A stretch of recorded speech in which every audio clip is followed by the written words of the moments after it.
Dear Esther, I have lost track of how long I have been here and how many visits I have made overall.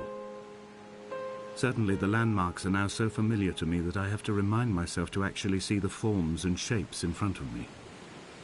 I could stumble blind across these rocks, the edges of these precipices, without fear of missing my step and plummeting down to sea. Besides, I have always considered that if one is to fall, it is critical to keep one's eyes firmly open.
At night, you can see the lights sometimes from a passing tanker or trawler. From up on the cliffs, they are mundane. But down here, they fugue into ambiguity. For instance, I cannot readily tell if they belong above or below the waves. The distinction now seems banal. Why not everything and all at once? There's nothing better to do here than indulge in contradictions whilst waiting for the fabric of life to unravel.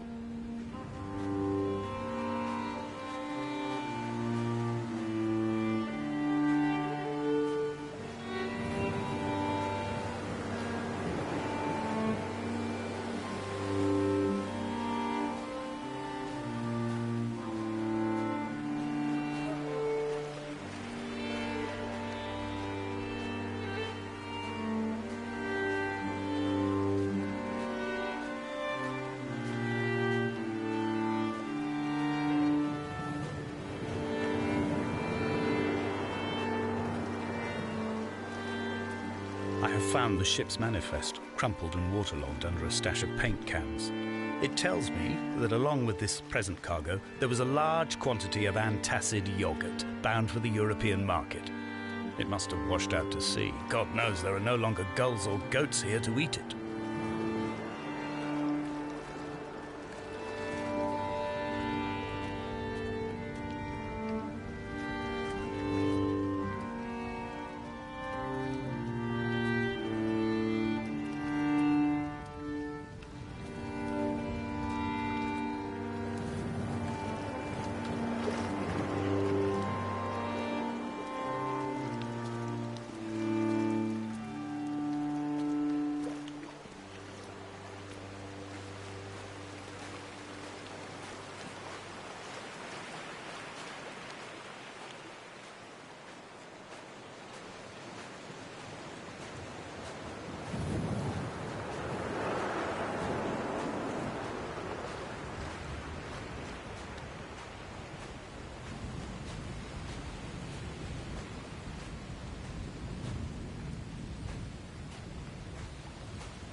The mount is clearly the focal point of this landscape.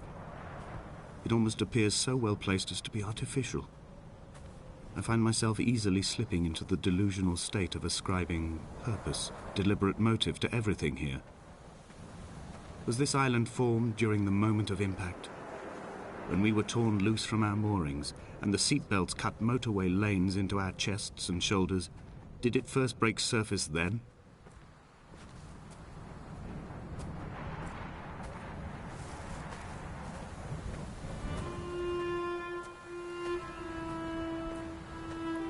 When someone had died or was dying, or was so ill they gave up what little hope they could sacrifice, they cut parallel lines into the cliff, exposing the white chalk beneath. You could see them from the mainland or the fishing boats, and know to send aid or impose a cordon of protection, and wait a generation until whatever pestilence stalked the cliff paths died along with its hosts. My lines are just for this: to keep any would-be rescuers at bay. The infection is not simply of the flesh.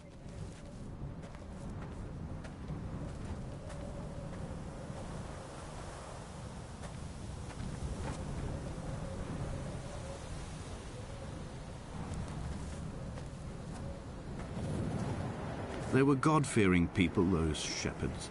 There was no love in the relationship. Donnelly tells me that they had one Bible that was passed around in strict rotation. It was stolen by a visiting monk in 1776, 2 years before the island was abandoned altogether. In the interim, I wonder, did they assign chapter and verse to the stones and grasses, marking the geography with a superimposed significance that they could actually walk the Bible and inhabit its contradictions?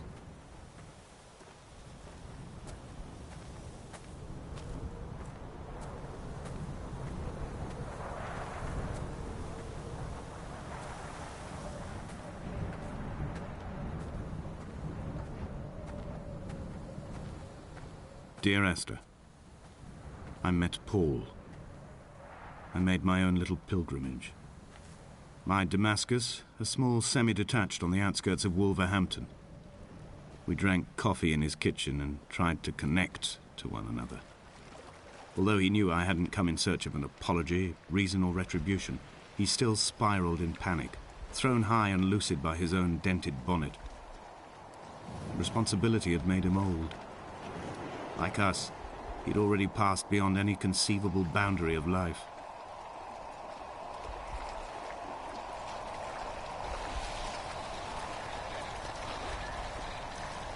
I find myself increasingly unable to find that point where the hermit ends and Paul and I begin. We are woven into a sodden blanket, stuffed into the bottom of a boat to stop the leak and hold back the ocean. My neck aches from staring up at the aerial. It mirrors the dull throb in my gut where I am sure I've begun to form another stone. In my dreams, it forms into a perfect representation of Lot's wife, head over her shoulder, staring along the motorway at the approaching traffic in a vacuum of fatalistic calm.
I dreamt I stood in the center of the sun, and the solar radiation cooked my heart from the inside.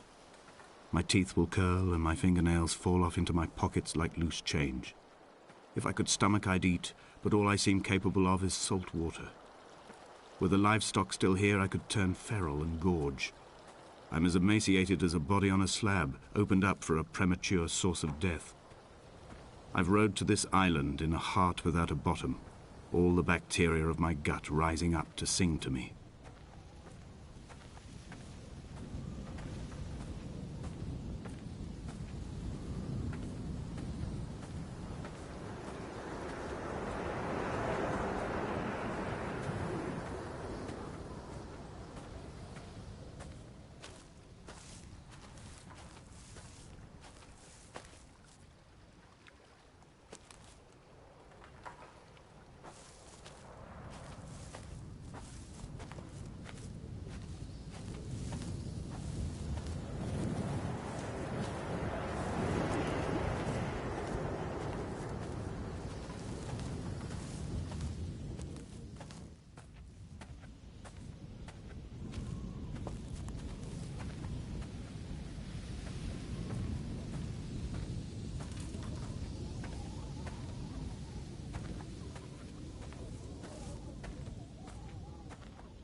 Dear Esther, I have now driven the stretch of the M5 between Exeter and Bristol over 21 times.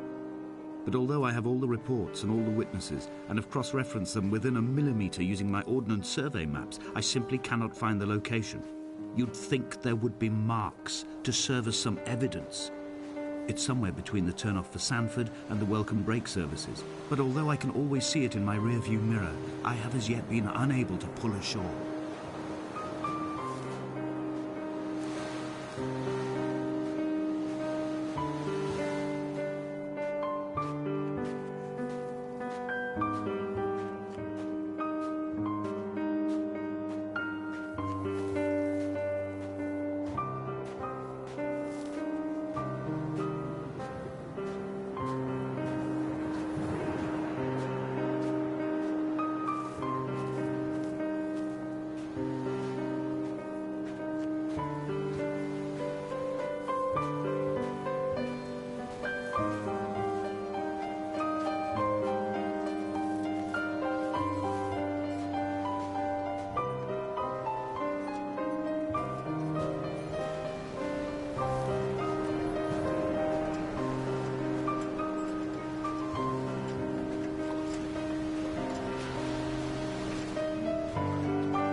There must be a hole in the bottom of the boat. How else could new hermits have arrived?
had kidney stones, and you visited me in the hospital.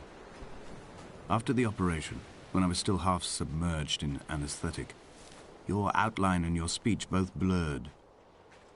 Now my stones have grown into an island and made their escape, and you have been rendered opaque by the car of a drunk.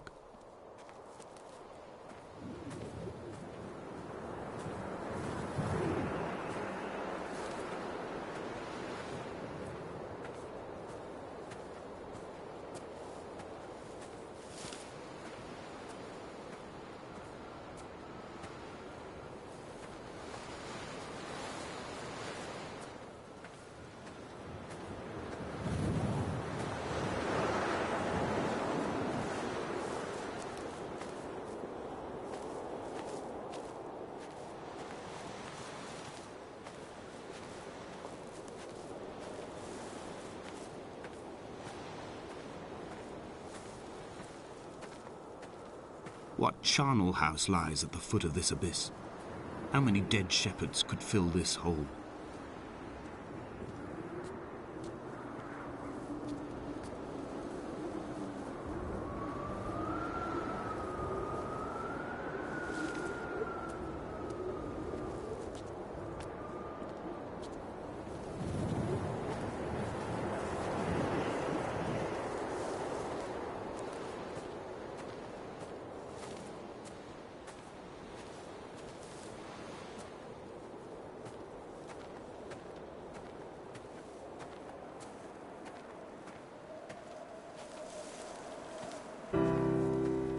I've begun my ascent on the windless slope of the western side.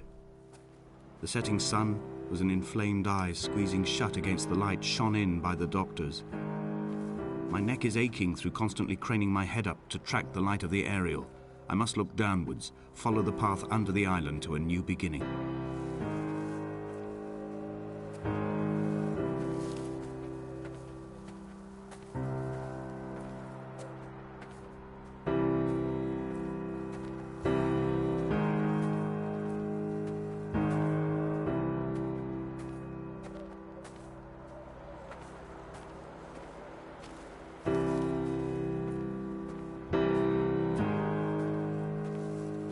The bothy was constructed originally in the early 1700s.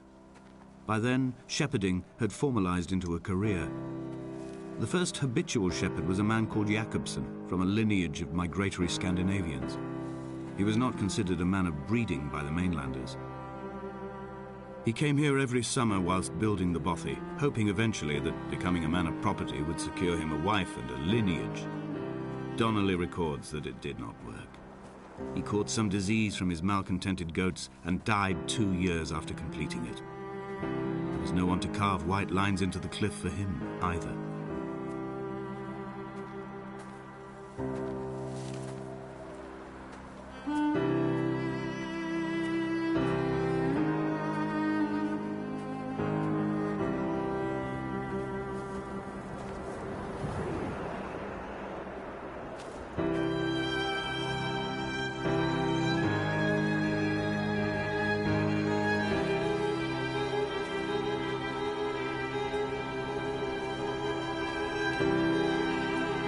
When the oil lamps ran out, I didn't pick up a torch, but used the moonlight to read about.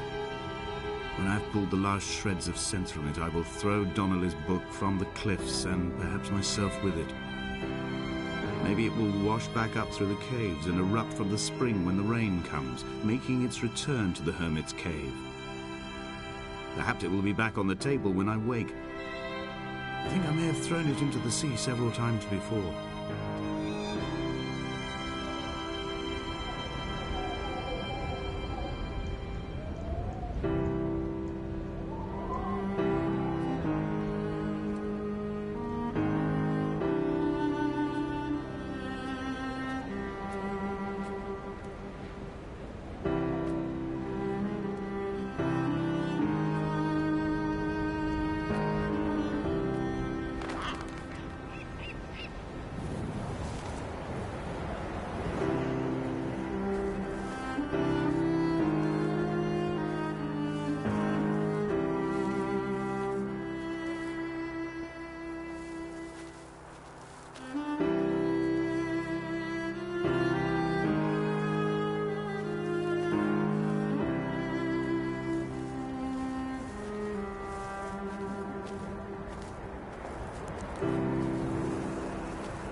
In a footnote, the editor comments that at this point Donnelly was going insane as syphilis tore through his system like a drunk driver.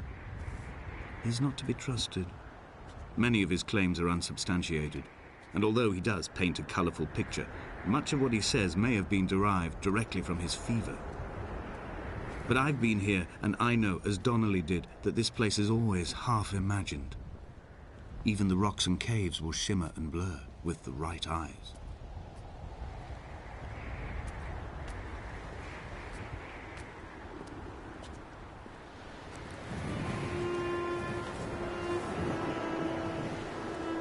They found Jakobsen in early spring. The thaw had only just come. Even though he'd been dead nearly 7 months, his body had been frozen right down to the nerves and had not even begun to decompose. All around him small flowers were reaching for the weak sun. The goats had adjusted happily to life without a shepherd and were grazing freely about the valley. Donnelly reports they hurled the body in fear and disgust down the shaft, but I cannot corroborate this story.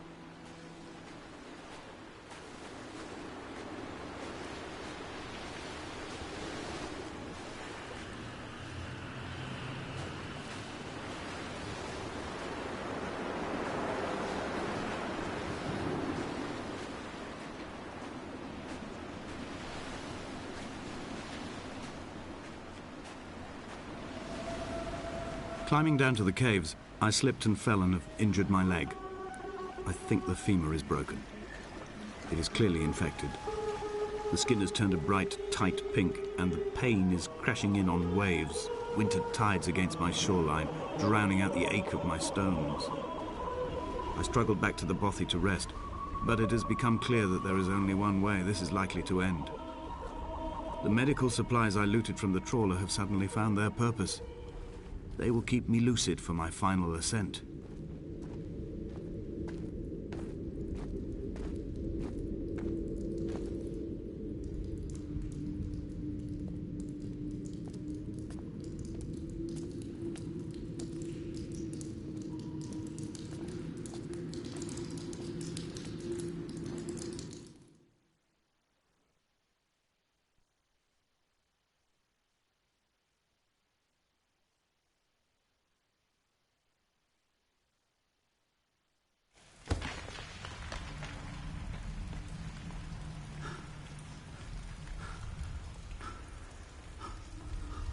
Donnelly's addiction is my one true constant.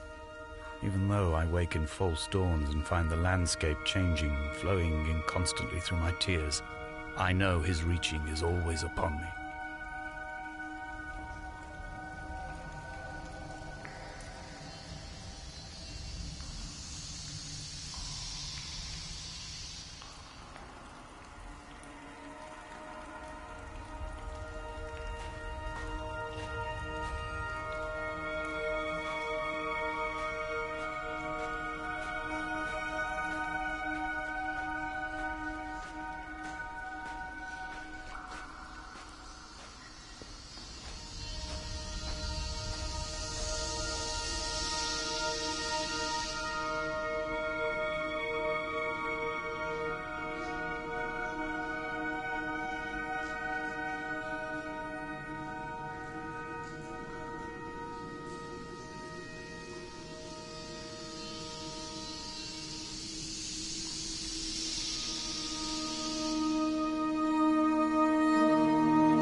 There is no other direction, no other exit from this motorway. Speeding past this junction, I saw you waiting at the roadside, a one last drink in your trembled hands.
If the caves are my guts, this must be the place where the stones are first formed.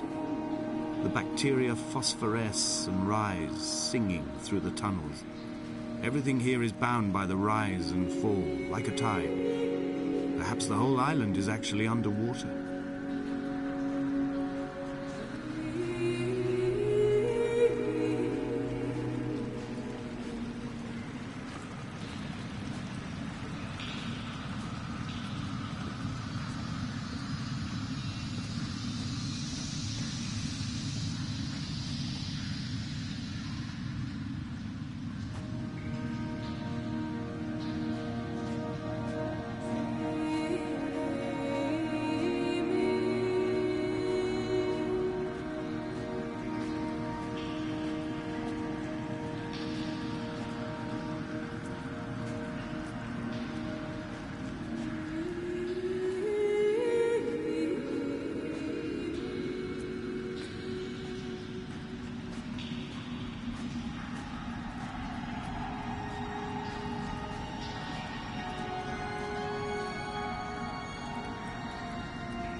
When I was coming round from the operation, I remember the light they shone in my eyes to check for pupil contraction. It was like staring up at a moonlit sky from the bottom of a well. People moved at the summit, but I could not tell if you were one of them.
sat here and watched two jets carve parallel white lines into the sky.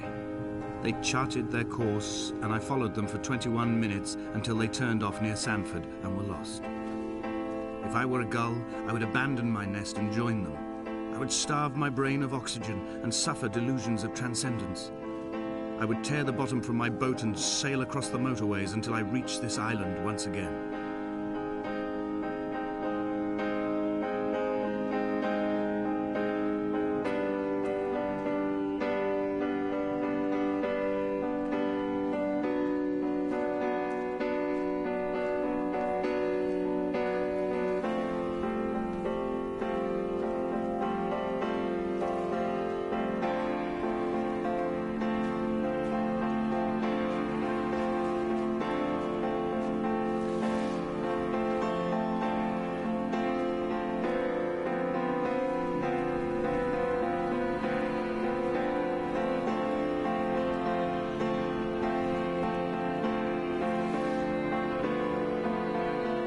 We shall begin to assemble our own version of the North Shore.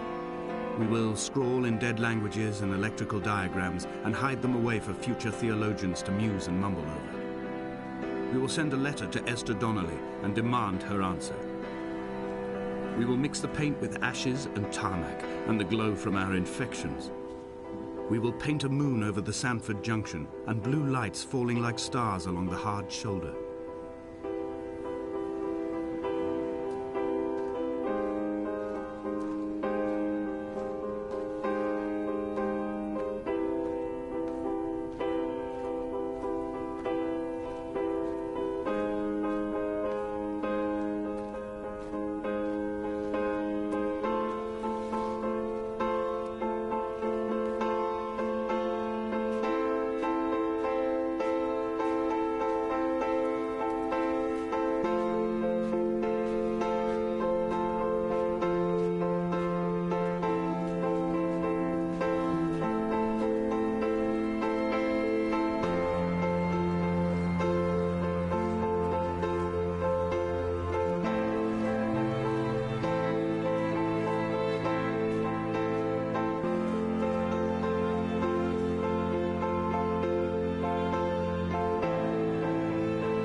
There were chemical diagrams on the mug he gave me coffee in, sticky at the handle where his hands shook. He worked for a pharmaceutical company with an office based on the outskirts of Wolverhampton. He'd been travelling back from a sales conference in Exeter, forming a strategic vision for the peddling of antacid yogurt to the European market. You could trace the connections with your finger, join the dots, and whole new compounds would be summoned into activity.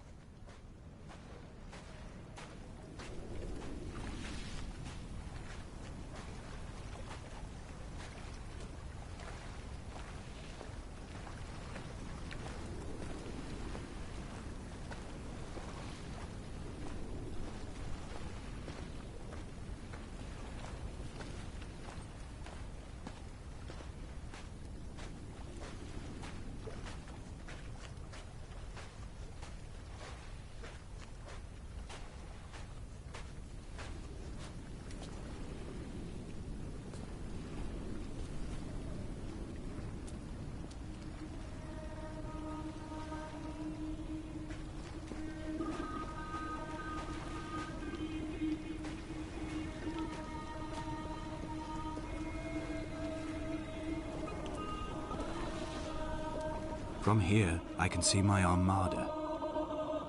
I collected all the letters I'd ever meant to send to you, if I'd have ever made it to the mainland, but had instead collected at the bottom of my rucksack, and I spread them out along the lost beach. Then I took each and every one, and I folded them into boats. I folded you into the creases, and then, as the sun was setting, I set the fleet to sail. Shattered into 21 pieces, I consigned you to the Atlantic, and I sat here until I'd watched all of you sink.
The pain in my leg sent me blind for a few minutes as I struggled up the cliff path. I swallowed another handful of painkillers, and now I feel almost lucid. The island around me has retreated to a hazed distance, whilst the moon appears to have descended into my palm to guide me. I can see a thick black line of infection reaching for my heart from the waistband of my trousers. Through the fugue, it's all the world like the path I have cut from the lowlands towards the aerial.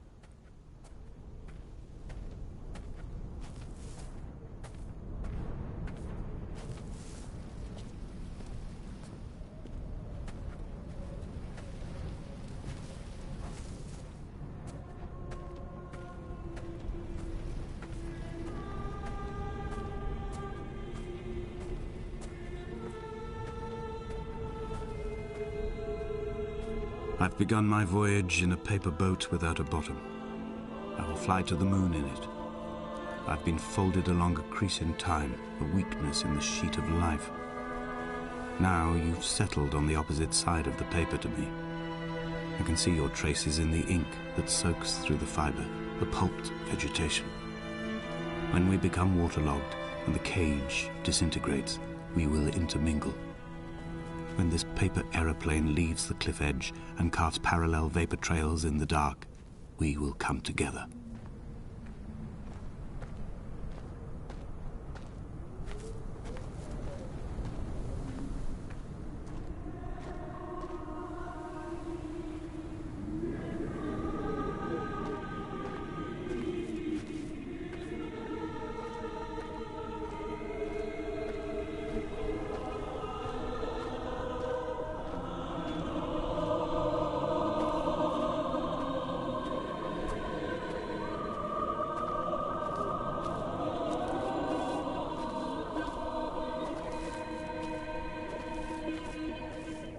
If only Donnelly had experienced this, he would have realized he was his own shoreline, as am I. Just as I am becoming this island, so he became his syphilis, retreating into the burning synapses, the stones, the infection.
Returning to my car afterwards, hands still shaking, and a head split open by the impact. Goodbye to tearful aunts and traumatized uncles. Goodbye to the phenomenal. Goodbye to the tangible. Goodbye Wolverhampton. Goodbye Sanford. Goodbye Cromer. Goodbye Damascus. This cliff path is slippery in the dew. It is hard to climb with such an infection. I must carve out the bad flesh and sling it from the aerial. I must become infused with the very air.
I have dredged these waters for the bones of the hermit, for the traces of Donnelly, for any sign of Jakobsen's flock, for the empty bottle that would incriminate him. I have scoured this stretch of motorway 21 times, attempting to recreate his trajectory, the point when his heart stopped dead and all he saw was the moon over the Sanford Junction. He was not drunk, Esther. He was not drunk at all, and it was not his fault. It was the converging lines that doomed him. This is not a recorded natural condition. The gulls do not fly so low over the motorway and cause him to swerve.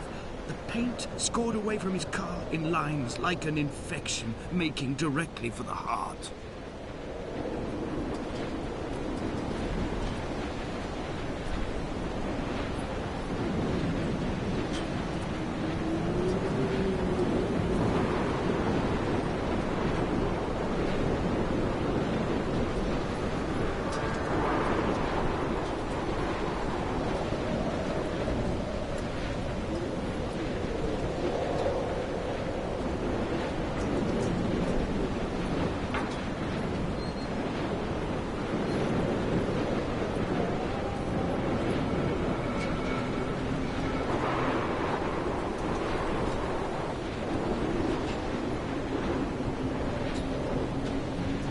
Twin vapor trails in the air, white lines etched into these rocks.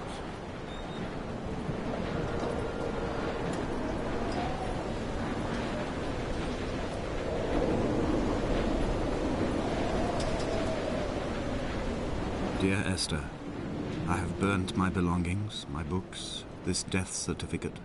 Mine will be written all across this island. Who was Jakobsen? Who remembers him? Donnelly has written of him, but who was Donnelly? Who remembers him? I have painted, carved, hewn, scored into this space all that I could draw from him. There will be another to these shores to remember me. I will rise from the ocean like an island without bottom, come together like a stone, become an aerial, a beacon, that they will not forget you. We have always been drawn here. One day the gulls will return and nest in our bones and our history. I will look to my left and see Esther Donnelly flying beside me. I will look to my right and see Paul Jakobsen flying beside me. They will leave white lines carved into the air to reach the mainland, where help will be sent.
Come back.